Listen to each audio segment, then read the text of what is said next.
I did a 2-week circuit tour in a camper of the South Island of New Zealand. It was the best outdoor adventure trip of my life. Perfect weather, jaw-dropping views, and some great food and wine along the way. Bookmark this. This is your New Zealand travels cheat sheet. You can go anytime, but I suggest December or January. That's summer in New Zealand, and with a bit of luck to avoid the rain, the weather is perfect. Start in Queenstown. Right in the center of town, take the gondola up the hill, then luge down. So much fun. Skip the crazy line at Fur Burger. I know, controversial, but head to Devil Burger instead. Grab pizza at the Cow, ice cream at Patagonia, and lamb and oysters at Public Kitchen. Finish strong with a drink at the apparel store, the Rod and Gun Lodge. Next stop, Milford Sound. A few hours drive, and suddenly you're in a real-life postcard. Take the boat cruise to see the waterfalls up close, or splurge and fly back to Queenstown by helicopter. Best views of my life.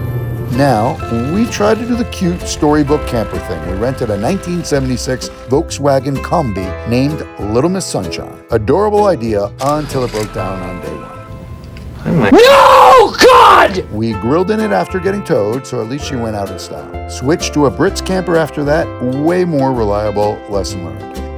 Then we were off to Wanaka, sip wine with a killer view at Ripon Vineyard, grab dinner at Spice Room, or Tatea for steak, Francesca's for pizza. Don't forget to take your picture at the Wanaka tree.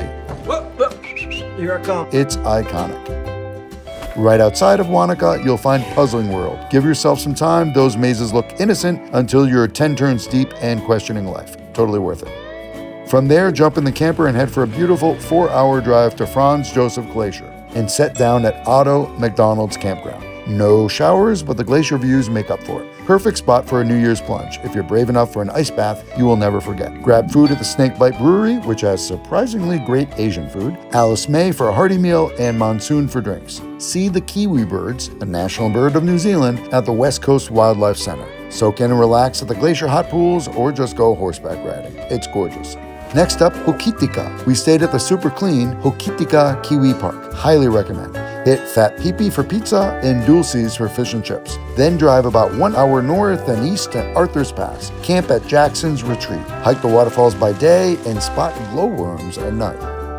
For a visit to our great wine region, drive 3 hours east to Waipara. Here, check out Black Estate Wines for lunch. Gorgeous spot, food's great, and the wines are good. Pegasus Bay is also right next door, which has great wines. An hour south is Christchurch. Stay at Whitewood Suites. Food recos there are King of Snake for Asian, Bacon Brothers for burgers, and 27 steps for a proper dinner. Then back into the RV, head towards Lake Tekapo, about 3 hours south from Christchurch. The campsite's busy, but those lake views, unreal. Breakfast at Astro Cafe comes with epic scenery, but Greedy Cow is also a solid choice. Sushi at Kohan or pizza at Blue Lake if you're hanging around. Drive an hour or so along Lake Pukaki to Mount Cook next. Camp at Whitehorse Hill, hike the Hooker Valley Track, and boat on Tasman Lake. When night hits, stargaze at the Mackenzie Dark Sky Reserve. Feels like you're floating in space. Stop by the lavender farm near Lake Pukaki on the way out. Smells like heaven.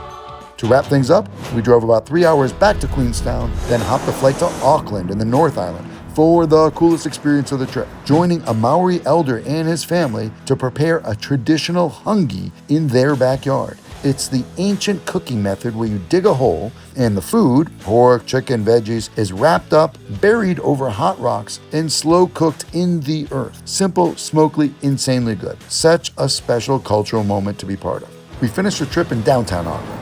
Oysters at the depot, then a ferry to Waiheke Island. We stayed at my buddy Nick's Awaroa winery. We made pizza and mussels in his wood oven and just soaked in the last bit of that New Zealand magic. 2 weeks, 2 campers, a few hookups, but lots of great meals and non-stop views. Save this itinerary. It's your blueprint for the ultimate New Zealand adventure.